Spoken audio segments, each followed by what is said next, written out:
Welcome to rags to riches featuring a phoenix bird. இன்னைக்கு நான் உங்ககிட்ட ஒருத்தவங்களோட ஸ்டோரி தான் சொல்ல போறேன். அடித்தளத்துல இருந்து வானத்தை நோக்கி எப்படி பறந்தாங்கன்ற ஒரு கதை.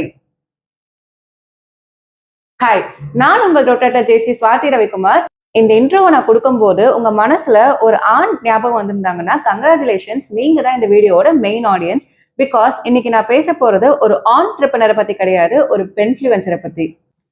ஆசைகள் எல்லாம் தனக்கென கொண்டு மீசைகள் எல்லா கனவுகள் கண்டு பொறுப்புகள் தேடிய பயணங்கள் தொடங்கி செருப்புகளே தன் சிறகுகள் என்று 18 வருஷமா தனக்கான சிறகையை கட்டிக்கொண்டு தன்னந்தனியா வானத்தை நோக்கி பறந்துட்டு இருக்க ஒரு ஃபீனிக்ஸ் பறவையை பத்தின கதை தான் இது.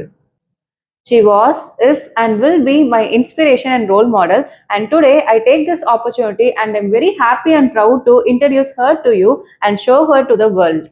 தமிழ்நாட்டுல துறையூர் பக்கத்துல இருக்கிற கோட்டாத்தூர் அப்படின்ற ஒரு சின்ன கிராமத்துல இருந்து அவங்க வந்திருக்காங்க. இந்த கிராமத்துல நீங்க எந்த திசையை நோக்கி நடந்தாலும் 5 நிமிஷத்துல மொத்த கிராமம் முடிஞ்சு போயிடும். அப்படி ஒரு சின்ன கிராமம் தாங்க அது. அந்த கிராமத்துல ஒரு அப்பாவுக்கும் அம்மாவுக்கும் பிறந்த 3வது குழந்தை இவங்க. எண்ணெய் வியாபாரம் செஞ்சுதான் இவங்களை படிக்க வச்சு வளர்த்தாங்க. கவர்மெண்ட் ஸ்கூல்ல கஷ்டப்பட்டு தான் அவங்களோட ஸ்கூலிங்க முடிச்சாங்க. ஊருனா என்ன, உலகம்னா என்ன, மக்கள் எப்படி பழகுவாங்க, இதெல்லாம் தெரியறதுக்கு முன்னாடியே குடும்ப சூழ்நிலையால கட்டாய கல்யாணத்துக்குள்ள தள்ளப்பட்டாங்க. நல்லா படிக்கணும்னு நிறைய கனவுகளோட பிஎஸ்சி கம்ப்யூட்டர் சயின்ஸ் ஜாயின் பண்ணாங்க. ஆனா அந்த படிப்பு பாதிலேயே நிறுத்தி 18 வயசுலயே உங்களுக்கு கல்யாணம் ஆயிடுச்சு. குடும்ப வாழ்க்கைக்கு எந்த வகையிலையும் தயாராகிறதுக்கு முன்னாடியே 19 வயசுல இவங்க கையில ஒரு அழகான ஆண் குழந்தை. படிக்கணும்னு ஆசைப்பட்ட அவங்க கனவு தடைப்பட்டு இருந்தாலும் அவங்க லட்சியம் உடைஞ்சு போகல. ஒரு ஆணோட வெற்றிக்கு பின்னாடி ஒரு பெண் இருக்காங்கன்னு சொல்லுவாங்க. அதே மாதிரி ஒரு பெண்ணோட வெற்றிக்கு பின்னாடியும் கண்டிப்பா பல ஆண்கள் இருந்திருப்பாங்க. ஆனா நிறைய இடத்துல அந்த ஆண்கள் அவங்களுக்கு பக்கபலமா இருந்திருக்க மாட்டாங்க, தடைக்கல்லா இருந்திருப்பாங்க. அதே கதை தான் இவங்களதும். ஃபேமிலி சப்போர்ட் இல்ல. வெளியுலக வாழ்க்கைன்னா என்னன்னு கூட தெரியாது. இந்த மாதிரி அவங்களுடைய கண்ணுக்கு முன்னாடி பல ஆப்ஸ்டக்கிள்ஸ் இருந்தாலும் அதெல்லாம் தாண்டி அவங்களோட கண்ணு அவங்களோட எதிர்காலத்தை பார்த்துச்சு.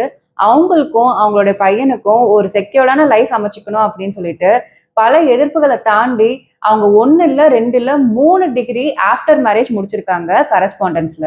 பிஏ பிஎட் டிகிரி முடிச்சுட்டு அவங்க நிறைய பேருக்கு டியூஷன்ஸ் எடுத்தாங்க. அதுல அவங்க சிறுக சிறுக சேர்த்து வச்ச காசுல இருந்து மாண்டெசரி அப்படின்னா என்னன்னே தெரியாத ஒரு உலகம் 15 வருஷத்துக்கு முன்னாடி. அப்பவே அவங்க மாண்டெசரி கோர்ஸ் கம்ப்ளீட் பண்ணிட்டு சேலம்ல இருக்கிற ஒரு சின்ன பிளேஸ்ல அவங்க ஒரு கிட்ஸ் ஸ்கூல் ஸ்டார்ட் பண்ணாங்க. ஆமாங்க, 18 வருஷமா சோல் ப்ராப்ரியேட்டர்ஷிப்ல யாரோட சப்போர்ட்டும் இல்லாம ஒரு சக்சஸ்ஃபுல் பிளே ஸ்கூல ரொம்ப அழகா நடத்திட்டு இருக்காங்க. ஸ்கூல் ஆரம்பிச்சிட்டாங்க. பெரிய கனவு. அந்த ஃபீனிக்ஸ் பறவை சிறகடிச்சு பறக்கலான்னு ஆரம்பிக்கும் போது அவங்க ஃபேமிலி அவங்களுக்கு சப்போர்ட் பண்ணனா கூட அந்த சிறகை உடைச்சு போடாம இருந்திருக்கலாம்ல.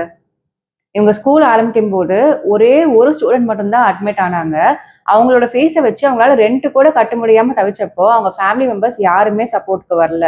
அவங்களோட ஒவ்வொரு சிறகா பிச்சு பிச்சு போட ட்ரை பண்ணிட்டே தான் இருந்தாங்க. இருந்தாலும் அவங்க பல தடைகளை தாண்டி அடுத்தடுத்த உயரத்துக்கு போயிட்டு தான் இருந்தாங்க. இப்போ இருக்க டிஜிட்டல் வேர்ல்ட்ல நம்ம ஒரு விஷயத்த ப்ரமோட் பண்றது ரொம்பவே ஈஸி. ஆனா 18 இயர்ஸ் முன்னாடி அவங்களோட மார்க்கெட்டிங் ஸ்ட்ராட்டஜிஸ்லாம் நீங்க கேட்டீங்கன்னா அசந்து போயிருவீங்க. அவங்க என்னென்ன பண்ணாங்கன்னா ஃபர்ஸ்ட் அவங்களோட சர்க்கிள் இருக்கிற குழந்தைங்களை அவங்களோட ஸ்கூல்ல விசிட் பண்ண வச்சாங்க. அடுத்ததா டோர் டு டோர் நோட்டீஸ அவங்களே கொண்டு போய் போட்டிருக்காங்க அவங்களோட ஏரியா ஃபுல்லா. அதுக்கு அடுத்தபடியா எல்லாரையும் அவங்க ஸ்கூலுக்கு இன்வைட் பண்ணி எங்க ஸ்கூல்ல இந்த மாதிரி ப்ரொவிஷன்ஸ் எல்லாம் கொடுத்துட்டு இருக்கோம். நீங்க வேலைக்கு போற பேரண்ட்ஸா இருந்தீங்க அப்படின்னா உங்க குழந்தைங்களை நாங்க பேரண்ட்ஸ் மாதிரி பாத்துக்கிறோம்னு சொல்லிட்டு டே கேர் ஃபெசிலிட்டியை இன்ட்ரடியூஸ் பண்ணாங்க. இந்த மாதிரி ஒவ்வொரு ஸ்ட்ராட்டஜியும் வந்து கொஞ்சம் கொஞ்சமா பில்ட் பண்ணி டெவலப் பண்ணிட்டு அந்த ஸ்கூல்ல இந்த ஏரியா ஃபுல்லா தெரியப்படுத்தினாங்க.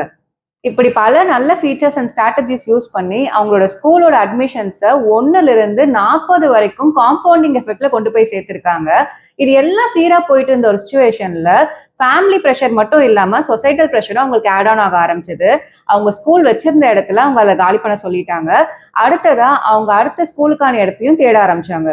ஒரு இடம் கிடைச்சது. அங்க அவங்களோட ஸ்கூலை ஷிஃப்ட் பண்ணி சக்சஸ்ஃபுல்லா ரன் பண்ணாங்க. மறுபடியும் காலி பண்ண சொன்னாங்க, மறுபடியும் மாத்தினாங்க, அங்கேயும் ரன் பண்ணாங்க. இந்த மாதிரி எத்தனை கல்ல அவங்கள சுத்தி சுத்தி அடிச்சாலுமே அது எல்லாத்தையுமே ஒருத்தங்களா நின்று அதை எல்லாத்தையும் தள்ளி விட்டுட்டு அழகா அவங்களோட வெற்றி நோக்கி போயிட்டே தான் இருந்தாங்க. 18 இயர்ஸ்ல மட்டும் 7 இடத்துல அவங்களோட ஸ்கூல் வந்து மாற்றப்பட்டுச்சு. ஒரு ஸ்கூலை சக்ஸஸ்ஃபுல்லாக ரன் பண்ணணும்னா அங்கே நிறைய ஃபீச்சர்ஸ் அண்ட் ஃபெசிலிட்டிஸ் இருக்கணும்.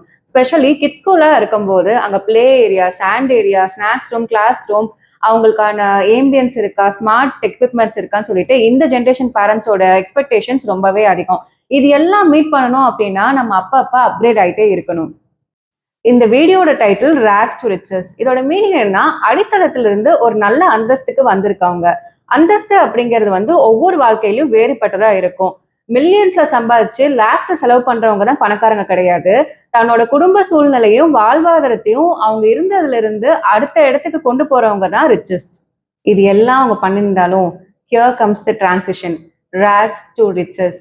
7 டைம் அவங்க பிளேஸ் மாத்தினப்போ அவங்க ரொம்ப ஃபீல் பண்ண ஒரு விஷயம் என்னன்னா, இது நம்ம இடமா இருந்தா நம்ம இன்னும் கூட கொஞ்சம் இன்வெஸ்ட் பண்ணி கிட்ஸுக்கு ஒரு பெட்டரான அட்மாஸ்பியர் கொடுக்க முடியுமேன்ட்டு அவங்க நிறைய டைம் யோசிச்சிருக்காங்க, அழுதுருக்காங்க, அதுக்கான எஃபர்ட்ஸை போட்டிருக்காங்க. அந்த வகையில 7 முறை கூட அவங்களோட இடம் மாறி இருந்தாலும் அந்த ஸ்கூலுக்கு தேவையான சின்ன சின்ன விஷயம் கூட அவங்க பார்த்து பார்த்து இன்வெஸ்ட் பண்ணி வாங்கியிருந்தாங்க. TV, AC, play things, smart எக்யூப்மெண்ட்ஸ்ன்ட்டு இந்த ஸ்கூலோட டெவலப்மெண்ட்காக அவங்க கன்சிஸ்டண்டா அவங்களோட எஃபர்ட்ஸை கொடுத்துட்டே தான் இருக்காங்க.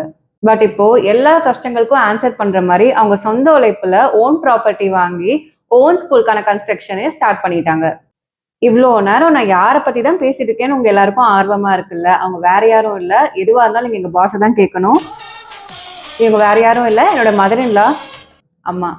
S, the story I have narrated so far belongs to Mrs. Kavita, proprietor of Dora Kids Play School. And இங்கதான் கதையில் ஒரு ட்விஸ்ட். நான் சொன்ன ட்விஸ்ட் இதுதாங்க. இதுவும் அவங்களோட இன்னொரு business, beauty Mantra bridal studio and academy. அவங்க ஸ்கூல் ரன் பண்ணிட்டு இருக்கும் போது அவங்களுக்கு இருந்த கீன் இன்ட்ரெஸ்ட்னால அவங்க மேக்கப் கோர்சஸும் லேர்ன் பண்ணிட்டு பியூட்டிஷியனாகவும் மேக்கப் ஆர்டிஸ்டாகவும் இருந்தாங்க. ஸோ இந்த பிளேஸ் கூட அவங்களுடைய ஓன் உழைப்புனால டெவலப் பண்ணது தான்.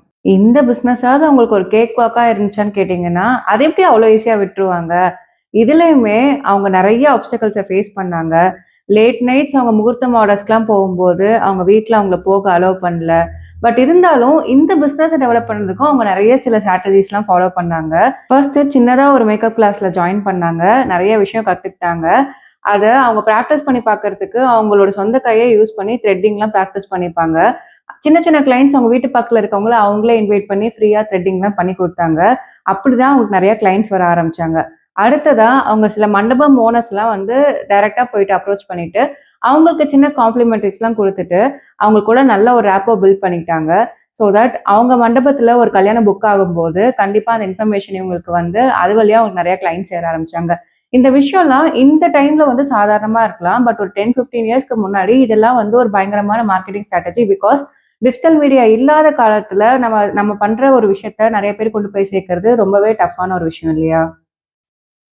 இன்னைக்கு எனக்கும் என்னோட ஹஸ்பண்டுக்கும் இந்த பிராண்டிங், நெட்வொர்க்கிங், பிஸ்னஸ் இதெல்லாம் ரொம்ப பிடிச்சிருக்கு அப்படின்னா அதை நாங்கள் அவங்க கிட்ட தான் கற்றுக்கிட்டோம். பிகாஸ் அவங்க சொல்லுவாங்க நெட்வொர்க் இஸ் நெட்வொர்க் அப்படின்னு. அவங்க நெட்வொர்க்கிங் ஹேபிட்ஸை அவங்க ரொம்ப சின்ன வயசுலேயே ஸ்டார்ட் பண்ணிட்டதுனால எங்களுக்கு சில ஸ்ட்ராட்டஜிஸ்லாம் சொல்லி கொடுத்தாங்க. அதை யூஸ் பண்ணி தான் இப்போ நாங்கள் எங்கள் பிஸ்னஸ்க்கு அதை இம்ப்ளிமெண்ட்டும் பண்ணிட்டு இருக்கோம். பேசிக்கா நான் ஒரு இன்ட்ரோவர்ட்டுங்க. யாராவது என்கிட்ட பேசினா கூட அவங்களுக்கு எப்படி ரிப்ளை பண்ணுறதுன்னு எனக்கு தெரியாது. நானும் ஒருத்தங்களை போய் அப்ரோச் பண்ணதும் கிடையாது. இவங்க எல்லார்கிட்டையும் பழக ஆரம்பிச்சதுக்கு அப்புறம் தான் நான் ஒரு நல்ல கம்யூனிகேட்டராகவும் ஆண்டர்பிரனராகவும் என்னோட ஓன் பிராண்டுக்கு நானே ஒரு அம்பாசிடராகவும் இருக்கேன். அதுக்கு எல்லாம் காரணம் என்னோட இன்ஸ்பிரேஷன் தான். இது கூடவே இந்த யங் ஜென்ரேஷன் கூட அவங்க ரோல் மாடலா இருக்காங்கன்னா அவங்க கிட்ட இருந்து ஒரு 5 விஷயத்த நான் கத்துக்கிட்டேன். அதை நான் உங்களுக்கும் சொல்றேன்.